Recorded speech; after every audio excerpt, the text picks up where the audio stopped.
Hello everyone, welcome back to another episode of How Founders Think. Today I'm here with Mr. Amit Bagga. He is the co-founder and CEO of Daryaganj restaurants. Daryaganj is present in 2 countries and it has over 15 restaurants. It's one of the biggest in North Indian restaurant chains in the whole world. So thank you so much for joining me, Mr. Bagga. Thank you, it's my pleasure. What's the real story behind Daryaganj, the legacy and the tagline of Daryaganj being the inventors of dal makhani and butter chicken, and how did you transform Daryaganj in 6 years to such a big, global brand? So first of all, great to be here and good to see that you're taking this initiative to make podcasts. So the story behind Daryaganj is that it's actually a story of how me and my childhood friend decided to work together and start a new brand. So me, Raghav Jaggi, who's my childhood friend from school, we were in the same class since we were like in kindergarten, so KG, and we knew each other since we were like 5 years old. So you make some very good relationships when you are in school. Yeah. And that because that time you're not judging each other. Yeah. So then you become friends later. So that's what it is. So we decided to launch this brand together. At that point of time, Raghav's grandfather was actually alive. And he was 94 years old. And Raghav told me a story that his grandfather invented butter chicken and dal makhani.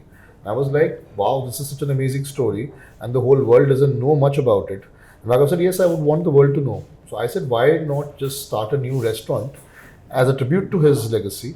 And that's where we serve these dishes, and that'd be the best way for the world to know. Yeah. And he also liked the idea, and I was obviously anyways looking to open a North Indian restaurant brand. And I was very sure that I want to open a brand which is a family-oriented brand, focused on North Indian cuisine, because North Indian cuisine is very the biggest market in India. Yeah. And also I realized that bars and lounges were not lasting too long. Yeah. They would maybe change. The trends will change. 4-5 years they'll shut down.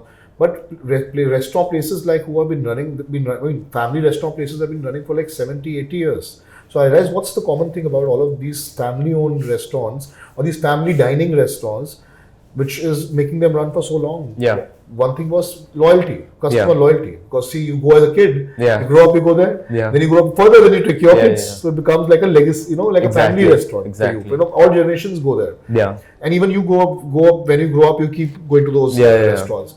But you might not want to go out and go to a lounge and bar after a certain age, when you cross a certain age. So that's why, there's no loyalty in that. Yeah, segment. I go to Daryaganj with my parents, with my grandparents, all with my friends also. Yes, so all generations go there. Yeah. So I was thinking, what kind of I really want to be in the segment which has a longer life. Yeah. You don't want to be doing a business and shuts down in 3, 4, 5 years. Why do you want to do that? Yeah. And why do you want to be in a business where you have to keep reinventing yourself every few years? You want a stable business. Yeah. That's how I thought of. With a lot of like F&B brands, they just come and go in like 3-4 years. You don't even realize it. So one more thing, F&B industry is very tough. It looks very glamorous on the outside. It's very tough. You have people who work in the industry. They have to give up their weekends. They have to give up occasions. They have to give up New Year's Eve. They have to give up the days. All special occasions, and it's a lot of effort which goes in the back. So I must say one thing to your audience, that anyone who wants to get into the restaurant business, understand it's a very tough business. Yeah. A lot of effort and sacrifices have to be made. So and then coming back to your point about, so that's where the thought started. Like, I want to do a North Indian family restaurant. Raghav and me got together and decided to open a restaurant as a tribute to his grandfather.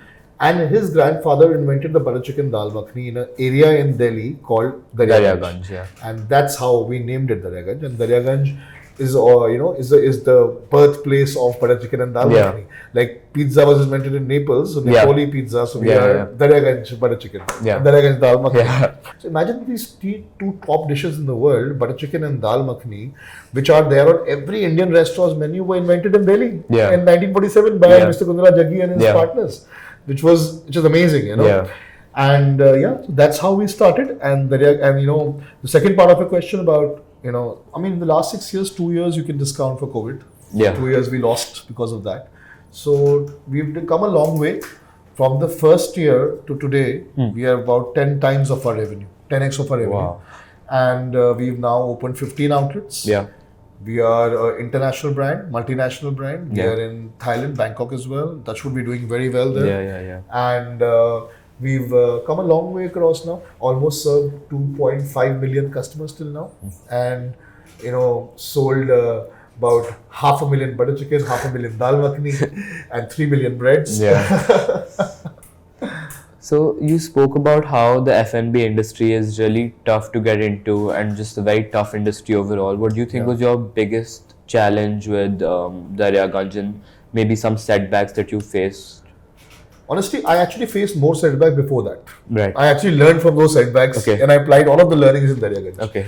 So what I told you was that when I started before I started Daryaganj, I started some lounges and bars. So the problem I faced there was there were a lot of regulatory issues, locations, real estate. So some India's there are different rules and regulations in every city. Yeah. So and sometimes they are not very transparent also. So I took up a location which is a commercial location. I opened my restaurant there, and then I get to know there's some issue here. You have to get this clearance, you have to get that clearance. So things like that. These issues were what I faced. And that really I had to suffer a loss because of that. Few of my restaurants shut down because of that. But then I feel it was fine, it was a learning for me. After that, I applied the learnings that every new restaurant I will make sure it's all very, very clean, legally get a proper legal due diligence done. Yeah. That's one thing. And real estate also is an issue because real estate, we don't have very good organized real estate available in the country. So, slowly, a lot of malls and new developments are happening. But still the real estate supply is less. And because the demand is high, the rentals are very high. So that's one big problem we face. Rentals are very high. So you have to have a certain sale to cover up that rent, So that's one challenge we face. Second also we face is, getting the right talent, the manpower, Because there are not many trained people available. Yeah. And then if the people who are trained, they will have very few and they will ask for a certain salary, which is, makes it very tough to operate at. So if you want to be competitive priced, if you want to price your products competitively, then you have to have, your costs also in control. Yeah. So this is two major costs which become issue. Yeah. For, so the three major costs in a restaurant. One is your food cost, which is the raw material, which is the variable cost. But then there is two fixed costs, which is your rental and your manpower costs. Yeah. So that's two other challenges which really, because ultimately you have to be profitable to run a business. And if these two affect your profitability, then that's the problem. And for the manpower challenges, what we do to, mitigate that is we try to build a very strong culture in our organization. And the culture is where, culture is about everyone being treated well, treating very equal.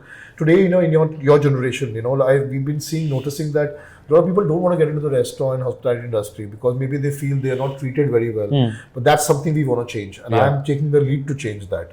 That everyone who comes and works at our restaurants needs to be treated very nicely, treated very well.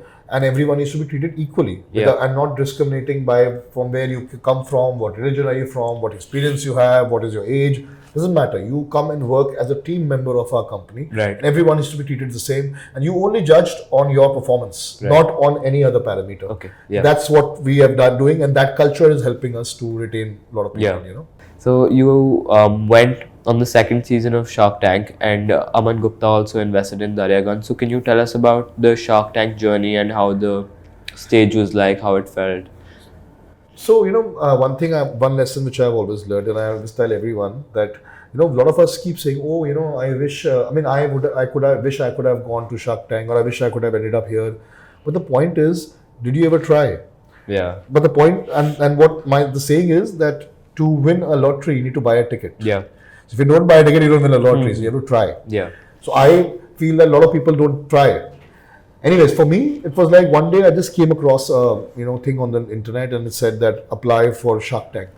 I knew that, I had zero expectations that I will end up there. But let's try, what's sitting here, what's the point? I'm just going to take 10 seconds and go and try and apply. I applied. Yeah. The first level I applied, very basic questions.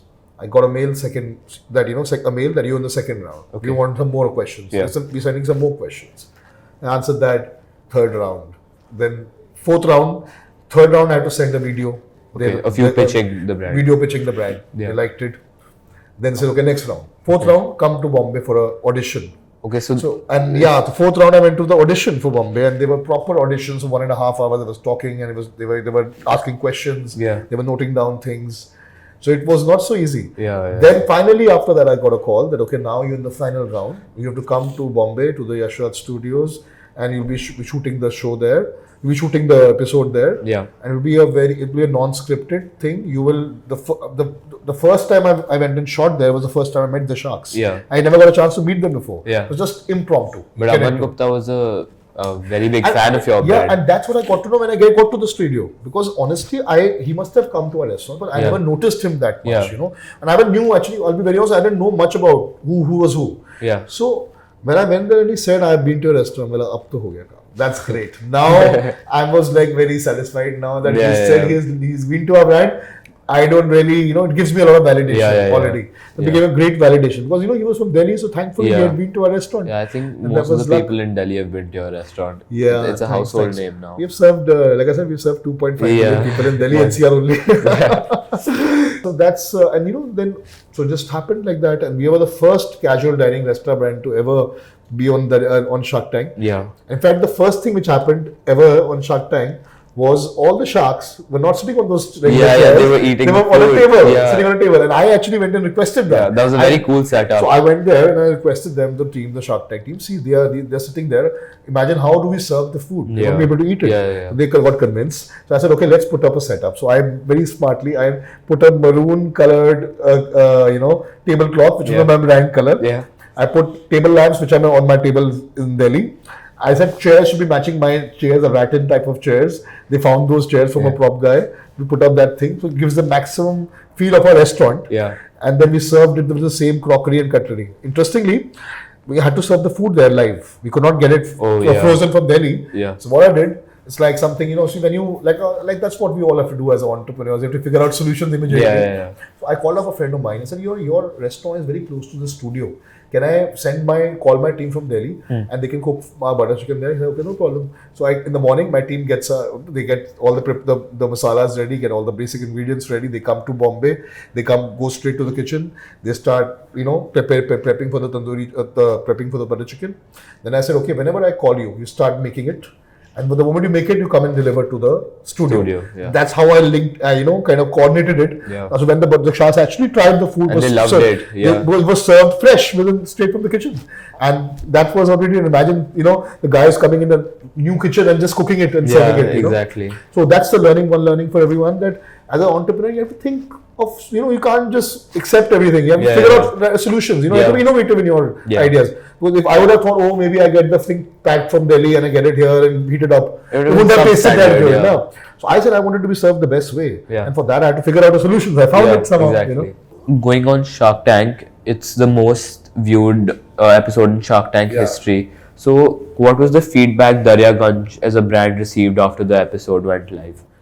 It was unbelievable response. The moment after we got aired, I mean, there were calls like coming from all over the world. People are, can we get a franchise? In fact, people were lining up at our restaurant to have food. We're getting constant calls, orders. We were serving people till 2 a.m. but we could not handle the orders. Yeah. So, I mean, there was so much of demand, but we could not handle it because we had only five restaurants. So we could not handle much. But it was crazy, the response, which we got. And if you see by today, in the last I think it's been almost 2 years since we got aired, we are on YouTube. We have almost about 15 million views from only YouTube, and plus others, we have a total of 25 million views. So that's for 2.5 crore views. Yeah. Even if they're like unique 1.5 crore people watching it, that's 1% of India's population, which is amazing. That's crazy. So it's a great response we got. Yeah. And numbers wise, how did the sales increase? So in the first month after Shark Tank, say if we were 100 before Shark Tank, first month after Shark Tank, we went to 150. Wow. Crazy surge. And I know it could have gone to 300 if we had the capacity. Yeah. But we could only handle that much. So 150. Yeah. The month after that, 140. The month after that, about 125, 30. But the best part was, we still are at 125, 30 for those same stores. Mm-hmm. That means what it shows is, a lot of people new people came and tried our food and our brand, but then they stayed back as customers. So that's why we still above the threshold of sale which we were at before Shark Tank. Yeah, I think retention in this business is like, as you said earlier, like you just keep coming back if you love the food. Yeah, and any restaurant business, if it's doing well, is always has a 60 to 70% repeat business. Yeah. Because you can't keep finding your customer every day. So, and we as Daryaganj as a brand, so if you look at Daryaganj, in every 6 months we have a 60% retention rate, which is considered very good for Yeah. you. That means that everyone who comes to a restaurant within 6 months comes back again. Yeah, yeah, 60% of them come back again. Speaking about Shark Tank, what is your overall view on Shark Tank? How do you view it as a show? So I must say one thing, which I actually, when we shot there, everything was not aired because some parts get edited. Yeah. So one thing I said there, which I'm saying again here, not told any before, that I told them that it's amazing that how Shark Tank is changing our country. Yeah. Like I have two sons, Arivir, who's about 11, and Arman, who's about 10. Okay. Both of them used to watch Shark Tank. Yeah. And they were like 7 and 8, imagine that time. And when I was going there, they were prepping me. Oh, Dad, when they say this, you say that. You say Aman Gupta says that. Imagine 9-year-olds talking about it. And when I went there, I said the same thing to them that, imagine 9-year-olds are talking about startups, equity, debt. Yeah. What is it going to do for our Exactly. country? It's going to make, that means these 8-9-year-olds, when they are 10-12 years later, will become entrepreneurs. Yeah, I didn't know so many things. I didn't know what EBITDA meant, CAC, all this, CM1, CM2, CM3. I mean, at your age at 18, we didn't even know what startups meant. So imagine there's so much exposure. And what is it doing? It's great that our India's next generation is going to be a lot of entrepreneurs coming up. And an amazing thing on top of it is that so many entrepreneurs which are going to come up will have a great market to do our business in. Because India is growing. It's one of the fastest growing economies in the world. And everyone from the world want to come and work in India and do business in India. And you guys at your age, you're going to have the best opportunity to, do anything you want. If you do just something good, which is, solve a problem, that will just be enough for you to, because you'll already have a market. Yeah. Also, sir, how is the experience and what was the thought behind starting a store in Bangkok? How did you scale it to be in another country? So Bangkok was like a first international outlet. So it was kind of like a learning ground, a training ground for us. I thought the closest to India is Bangkok, easy to approach. There are a lot of Indians who live there. There are a lot of Indians who travel there. So because of that, I thought let's start with Bangkok. And it was, earlier I had a lot of jitters, before opening it, whether I'm doing the right thing or not. But I'm so happy that finally what came out is that today even around 50-60% of our customers are Thai locals. Which means the local people has accepted our taste. And that's a big win for us. And that's the reason why, because we have, we as a brand, the Daryaganj brand, we serve our food with the best of ingredients. The best quality ingredients. We don't overspice it. We don't make it too heavy. And that makes everyone happy. Last summer I was in Phuket with my family, and we were trying to find an Indian restaurant. We were there for 5 days, but we couldn't find anything. And we found a restaurant so dingy. I feel like that sector abroad is very unorganized. Yes, true. And my sister fell ill after eating the food. Thankfully, we had a flight the next day, but she fell sick. Like, the sector is really unorganized. There's no hygiene, nothing. It's so dingy. Yeah, true. So I feel there's a big gap for Indian restaurants all over the world. So I feel that hopefully we can be the brand which is like the go-to brand for Indian cuisine everywhere. So what would you say makes Daryaganj what it is today, such a big household name? Thank you for saying that. Ultimately, if you see all the successful companies in the world, what they really focus on is the customer. I feel that like the biggest company, the richest man is Jeff Bezos, he says we are a customer obsessed company. And that's the way you need to be. Today, if you love your customer, you really are obsessed with your customer to give him the best experience, you will always be successful. That's, I think, the secret sauce of any company like ours. And how I did that is also something I'll give a idea on how we achieved that. So when I was planning the restaurant brand, and I was like, okay, now I want to think of everything from the customer's point of view. But what makes the experience of a customer? So the moment he enters your restaurant to the time he leaves, let's map that, let's decode that experience. So we as humans, we have our 5 senses, and that's how we feel everything about, and consciously, like when I'm going to a restaurant, consciously I'm having food and, noticing it. There are a lot of other things which are happening subconsciously. And that's what I decided to look at. So when you enter a restaurant, the first thing, you see the interior. You see an interior which is a mix of contemporary and bit of retro. You have some black and white frames also. Then you have very nice lighting, which is very dim, but not very too much on your face. Plus, then the look and feel is very approachable. It's not very high end. It should not be very premium. That people don't feel comfortable. Get intimidated. It's a very tough business to do in India, especially. So you don't want to get intimidated. The customer doesn't have to get intimidated by the look and feel. That's one thing. What he sees, then what he smells. So we developed a special fragrance which is called scent branding. And that fragrance was developed as per a mood we wanted to create, which is a feel-good mood. So we developed that fragrance. Then the music, the playlist which I created was very, very, very carefully selected. Every single track.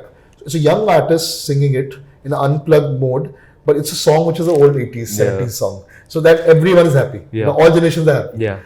Then when you sit down on the table, the moment then the guest sits on the table, what he touches, the table, the stone, the material, the utensils, everything is experience. Before we thought about that. Then how the servers or the team talks to the guests, that's also touch. That's a big thing. That's when I went 2 weeks ago, someone was coming every 25 minutes, is the food good? Can we help you with something? And also it's very approachable because there's always someone standing outside with the menu. You can see everything before, so it's very approachable that way. Yes, so that's the touch. And then the last was the most important, with the 10 sense of taste. So what you taste. So all these 5 senses put together is what makes the 5 senses experience. So as a brand, we focus on that, and we are so obsessed on these 5 senses that we have a thing called the 5 senses checklist. Every manager in our restaurant, in the first thing he comes, looks at the 5 senses checklist, and he checks everything according to the customer's point of view. Is it fine or not? And then that's how the day starts. That even in the taste, he tastes the butter chicken dal makhani every morning. That everything is okay or not. That's what we do. So that's what the 5 senses is. In fact, we applied it into delivery as well. We call it the 5 senses delivery. You have a 5 senses box also. Yes. So it covers everything. You can see and touch the box with all the colors and the feel. You open it, then you can try the food. Then the 2 things which comes in there, we have a QR code, scan it, and the music of the restaurant starts playing, the same playlist. And there's a note there which you take it out, and you get a fragrance of the restaurant. But that note has a whiff of the fragrance. So all together, it became a 5 senses delivery as well. That's actually the world's first 5 senses delivery. That's really cool. So, where do you see Daryaganj in the next 5 years? What is your vision for the brand? 5 years, I hope it is still very, very relevant. Number one, it has to still be relevant. It will. And for that, we keep innovating. And today, a lot of our guests are kids, like 8, 9, 10 years old. So I'm happy that they will still be our customers even later. And we want to grow. We want to grow international. We want to maybe look at 3, 4 more countries. And maybe also at the same time expand a lot in India. India, like I said, is a great potential market. And what is one piece of advice you would give to young entrepreneurs or people just starting out? Okay, so my one biggest piece of advice to all the young people who want to start a career, who want to become an entrepreneur. Number one, first is whatever you want to do. First, you need to figure out what you're good at. What your passion is. There might be something you like. Whether it's your passion means whether you really love doing it. So you need to first figure out what is your passion and what is it that you really love doing. And by love doing, I mean that if something, even if you're facing issues and still you want to keep doing it, that is what, is your passion. So sometimes people in their life are not even sure what they're good at or what their passion is. So that is very important, number one, to know which direction you're going to get into. So that's, once you discover that, you just go after your goals. And the second part is, which you need is perseverance. You have to be persistent about what you want to get in life. The biggest successes in the world are not the people who have just become overnight successes. Who have worked hard consistently, every day, for years and years. And they are not scared of failures because they know we will go and put our effort every day. That's what I did, by the way. When I started with Daryaganj the first time, I said, I will go and give my best effort every day. Rest, I leave it to, what results come in. But if you're giving your best effort every day, someday results will come. And so that's the thing, passion and a perseverance, a combination of that, which we call is grit. And grit is what is the most important for anyone to, have that trait in them. So decide whatever you want to do. You are you're young. It's great that you're doing this podcast. Maybe after 2-3 years you decide this is exactly what I want to do all my life. Or maybe you decide I don't want to do this. I want to do something else. But once you're sure, then don't leave it and just go after it. And also let things go. When you are younger, you can take more chances. You can go and try 10 different things. Yeah. Because, imagine I started Daryaganj when I was 36 years old. Yeah. So it's never too late to start anything. Yeah. So keep trying. You'll figure out what you're good at. And once you find your passion, just go after it. Yes. Thank you so much, Mr. Bagga, for coming on to my podcast. This has been very insightful for me, and I'm sure it's been very insightful for everyone watching. So thank you so much. My pleasure, and wish you the best. Thank you. Thank you. Thank you.